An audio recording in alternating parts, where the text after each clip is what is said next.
Bonjour.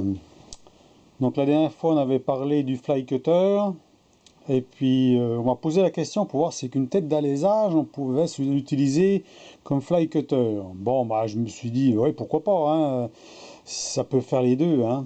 Et puis même c'est peut-être même mieux parce que bon selon la tête d'alésage elle peut être plus ou moins grosse. Moi j'en ai une de 50 mm, bon elle n'est pas très grosse et j'en viens de faire l'essai pour voir.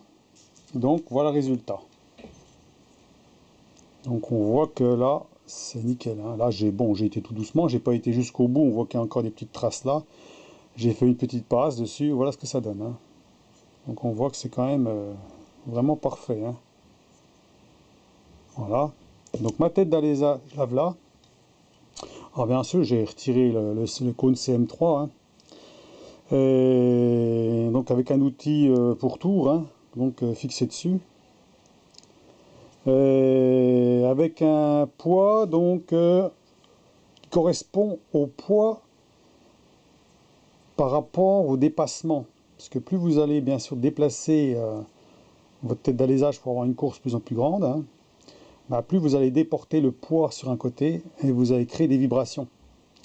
Donc moi ce que j'ai fait, j'ai coupé des rondelles de 5 mm jusqu'à obtenir un poids qui correspond au même poids qu'il y a ici, ou à peu près. Ce qui fait que quand je l'installe, il n'y a aucune vibration. Et donc en fonction du diamètre on veut utiliser, on enlève une rondelle, deux rondelles, trois rondelles, etc. Là on est au maximum, donc voilà. Donc ça permet de faire, l'utiliser en fly cutter par exemple, ou même d'aléser un cylindre, hein, par exemple, ou faire une pièce, un trou, agrandir un trou, sans vibration, rien du tout. Hein. Là on sent rien du tout, c'est parfait.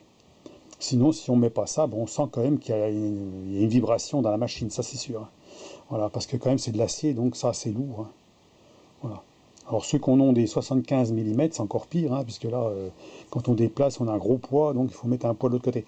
Alors bien entendu, il ne faut pas que ça dépasse de trop, puisque bon, sinon vous risquez de toucher quelque chose. Hein. Bien vérifier s'il y a rien qui touche. Moi, il n'y a rien qui touche, il y a plus de 2 cm de chaque côté, il n'y a rien. Hein.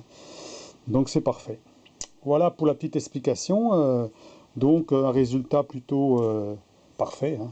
Voilà. Donc ceux qui n'ont pas de fly cutter, qui veulent faire une surface bien lisse, bien propre, et qui veulent pas, voilà, qu'ils ont une tête d'alésage chez eux, ben, ils peuvent faire ça. Voilà. Donc les rondelles, moi ils sont en bronze, mais ils peuvent être en acier. Hein. Après, je ne sais pas si le poids est le même. Bon, il faut faire des essais. Hein. Moi je vous dis, j'ai mis à peu près, il y a 180 grammes de rondelles. Hein. Voilà, plus la vis dedans, qui fait 7 cm, avec une encoche au bout pour éviter que ça bouge. Hein. Voilà. Donc voilà pour la petite explication de la tête d'alésage utilisée en fly cutter. Bon, bah, bonne continuation et puis à la prochaine.